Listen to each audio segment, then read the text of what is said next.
जब ज्वालामुखी का विस्फोट हो जाए और एक छोटी झील बन जाती है उसे तो कहते हैं क्रेटर झील। बोलो कौन सी झील? और जब ये क्रेटर बड़ा हो जाए तो इसे कहा जाता है काला डेरा।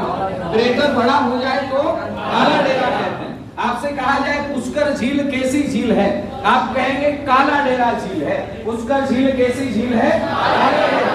जबकि कहा जाए नक्की झील कैसी झील है तो आप कहेंगे क्रेटर झील है। बोलिएगा कैसी झील? क्रेटर। तो यहाँ से प्रश्न बनेगा नक्की झील को आप कौन सी झील मान सकते हैं? आपका उत्तर बनेगा इसे आप क्रेटर झील मान सकते हैं। जबकि अपना इतिहास, अपनी धार्मिक मान्यताएं कहती हैं कि देवी देवताओं ने अपने नाखूनों से खोदा। देवी देवताओं ने क्या किया? कौन सी झील को? आप कहेंगे नक्की झील। अब नक्की झील है कहाँ पे? आप कहेंगे सिरोही में। अब आप जानते हैं कि माउंट आबू राजस्थान का सबसे ऊंचा शहर है। माउंट आबू राजस्थान का सबसे ऊंचा। तो प्रश्न फिर बनेगा कि सबसे ऊंची झील कौन सी है? सबसे ऊंची झील जब नक्की है, सर्दियों में जम जाती है। सर्दियों में तापमान जब कम हो जाएगा, जब नीचे ही बर्फ जम जाती है चूरू के अंदर धरातल के ऊपर ही, तो ये तो काफी ऊंचाई पे है। प्रश्न बनेगा कि सर्दियों में जमने वाली झील कौन सी है?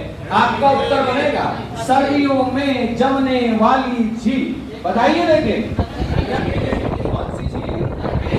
सर्दियों में जमने वाली झील आप कहेंगे नक्की झील है। प्रश्न फिर बनेगा सर्दियों में जम गई तो क्या क्रिकेट खेल लेते हैं क्या इसके ऊपर? नहीं, ऐसा भी कुछ नहीं है। केवल इतना याद रखना सर्दियों में जमने वाली झील। अब ये ऊंची तो है लेकिन इसके जो जल की गहराई है ना वो भी सबसे ज्यादा है। यानी प्रश्न बनेगा सर्वाधिक जल गहराई वाली झील। सर्वाधिक जल गहराई वाली झील भी कौन सी? नक्की झील है। आप जानते हैं कि यहाँ पे ग्रासिया जनजाति रहती है सिरोही में। कौन सी जनजाति? ग्रासिया जनजाति के लिए पवित्र झील भी कौन सी है? तो आपका उत्तर बनेगा नक्की झील। कौन सी? नक्की झील। ये 5-7 प्रश्न आपको याद कर लेने। नक्की झील कहाँ पे? सिरोही में। कैसी झील है? क्रेटर। कैसी झील है? क्रेटर।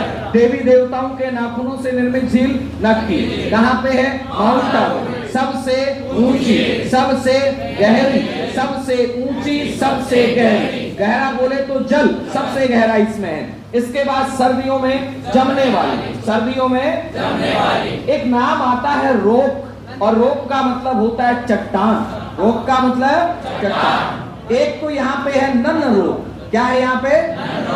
नन्न रोक। नन्न बोलने का मतलब ईसाई धर्म में जो सेविका होती है उसे नन्न कहा जाता है। तो याद रखिएगा महिला की तरह दिखने वाली वो कौन सी? नन्न रोक। ऐसा लगता है जैसे महिला कोई घूंघट निकाले खड़ी है।